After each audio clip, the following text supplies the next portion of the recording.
दोस्तों, आज कविता की सुहाग रात होती है। हर लड़कियों की तरह कविता का भी सपना था कि उसका पति जो है कैसा होगा, और उसकी जो पहली रात है जिसका हर लड़की और लड़के को बड़ी बेसब्री से इंतजार रहता है। कविता भी कुछ ऐसे ही सपने सजाए हुए अपने ससुराल पहुंचती है और ससुराल में उसका बड़े अच्छे से स्वागत होता है और एक एक करके कविता के साथ दुल्हन की सारी रस्में होती हैं। तभी दोस्तों होता कुछ ऐसा है कि कविता का जो पति था वो अंदर आता है और उसके बाद से कविता के साथ वो बैठता है और उसके बाद से दोस्तों ना जाने ऐसा क्या हो जाता है पति पत्नी के बीच में कि जो कविता है बिल्कुल घबराई हुई वो पहुंच जाती है थाने में। और थाने में जाती है तो उसकी हालत दोस्तों कुछ ऐसी होती है कि साड़ी भी उसने ढंग से पहनी नहीं हुई थी, उसका जो ब्लाउज था वो फटा हुआ था। तो दोस्तों आखिर में ऐसा क्या हो गया था कविता के साथ कि कविता जो है उसी रात को अपनी सुहाग रात के दिन अपनी इज्जत बचाकर वो भाग जाती है और थाने में आती है, ससुराल वालों के खिलाफ शिकायत दर्ज कराती है। तो दोस्तों इस घटना को पूरा जानने के लिए वीडियो को पूरा देखिए। आदाब, श्रुति का नमस्कार, हाजिर मैं फिर एक बार आप लोगों के साथ। दोस्तों इस घटना को मैं आपको सिलसिलेवार से बताऊं, आपसे एक छोटी सी गुजारिश है, अगर आप चैनल पर नए हो दोस्तों तो चैनल को सब्सक्राइब कर लो, वीडियो को लाइक कर दो। और दोस्तों अगर आप चाहते हो कि मैं अपनी वीडियो में आप लोगों का नाम लूँ तो अपने नाम के साथ साथ अपने ज़िले, मोहल्ले, कस्बे का नाम करके ज़रूर बताएं।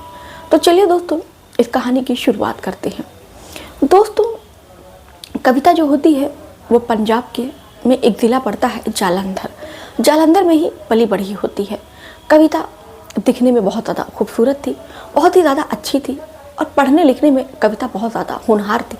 और कविता का सपना था कि कविता जो है वो पुलिस अधिकारी बनेगी। लेकिन कविता जो है दोस्तों जैसे जैसे बड़ी होती है, इंटर की परीक्षा वो पास करती है। उसके बाद से जो कविता के घर वाले थे कविता की शादी कर देना चाहते हैं। हालांकि जो कविता थी ये इसका विरोध करती है कि वो पहले कुछ करना चाहती है, उसके बाद ही वो शादी करेगी। लेकिन जो कविता के माँ बाप थे वो पुराने ख्यालात के होते हैं। उनका ये मानना था कि लड़कियों की शादी जो है जितनी जल्दी कर दी जाए उतना ही ज़्यादा अच्छा होगा। अब इधर कविता के लाख मना करने के बाद कविता के जो घर वाले थे वो कविता का रिश्ता यहाँ वहाँ खोजने लगते हैं।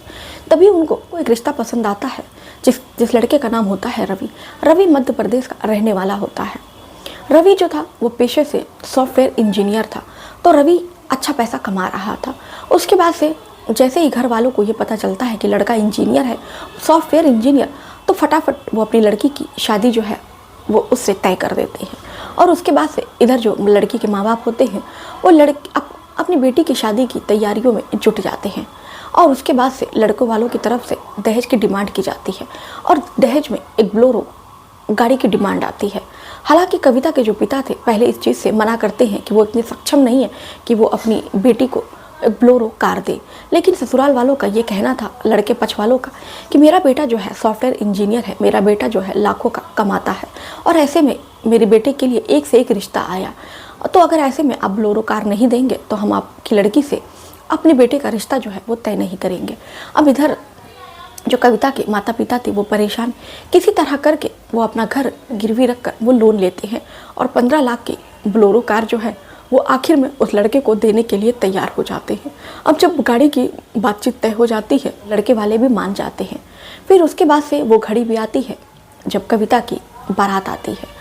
कविता की बारात आती है, कविता ब्यूटी पार्लर में जाती है। 5,000 रुपया देकर कविता को बहुत अच्छे से ब्यूटी पार्लर वाली तैयार करती है।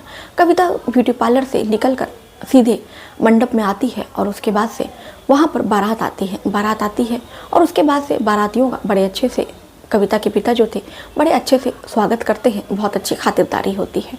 कविता के पिता ने कई लाख रुपए अपनी बेटी की शादी में फूंक दिया था।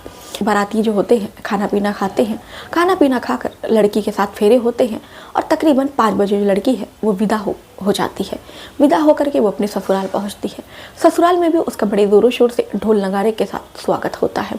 और उसके बाद से बाराती जो थे बहुत दूर से आए हुए थे, मध्य प्रदेश से, तो बहुत ज़्यादा वो थक जाते हैं। एक दिन सब लोग आराम करते हैं। दूसरे दिन नई नवेली दुल्हन से कहा जाता है कि तुम जाकर नहा लो। कविता नहा लेती है और उसके बाद से एक एक करके और भी रस्में होती हैं। तो दोस्तों रात हो जाती है।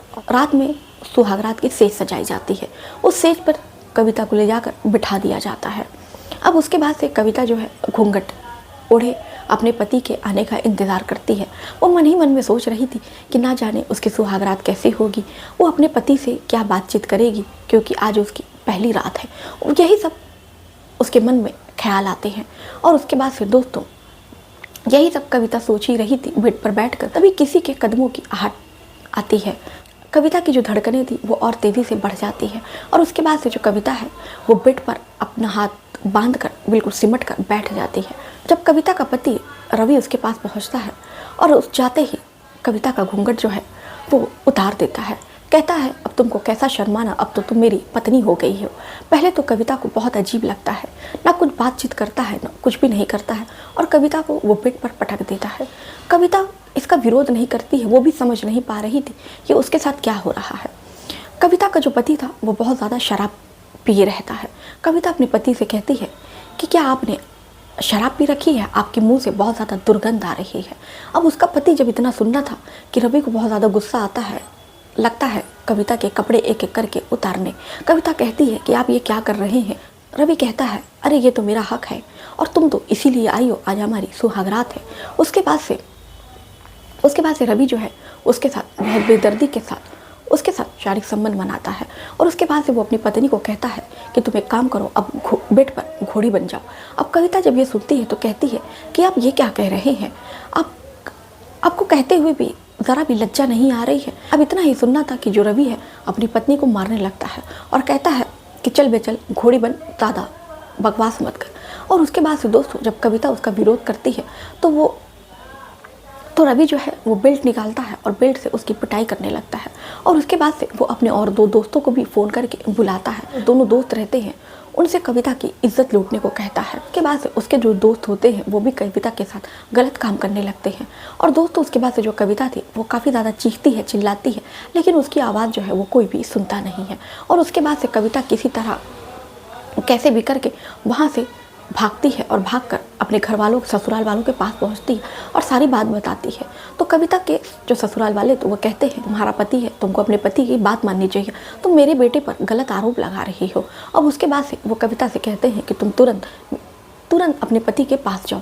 अब जब कविता के ससुराल वाले भी उसकी बात नहीं सुनते हैं तो कविता समझ चुकी थी कि कविता के जो ससुराल वाले हैं वो अपने बेटे से मिले हुए हैं। अब उसके बाद से जो कविता है वो तुरंत दरवाज़ा खोलती है और दरवाज़ा खोलकर वो उसी रात को वहाँ से भाग जाती है।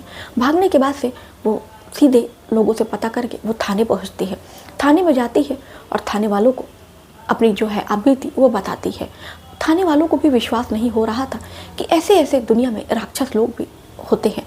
अब थाने वाले तुरंत कविता की बातों के आधार पर FIR दर्ज करते हैं और जो कविता का पति रहता है उसको गिरफ्तार करके और कविता के दोस्तों को गिरफ्तार करके दोस्तों थाने लाती है। और उसके बाद से इधर कविता को उसके घर वालों को फ़ोन करके सौंप दिया जाता है। दोस्तों ये थी आज की घटना। इस घटना पर आपकी जो भी राय होगी दोस्तों अपनी राय कमेंट में करके ज़रूर बताइएगा।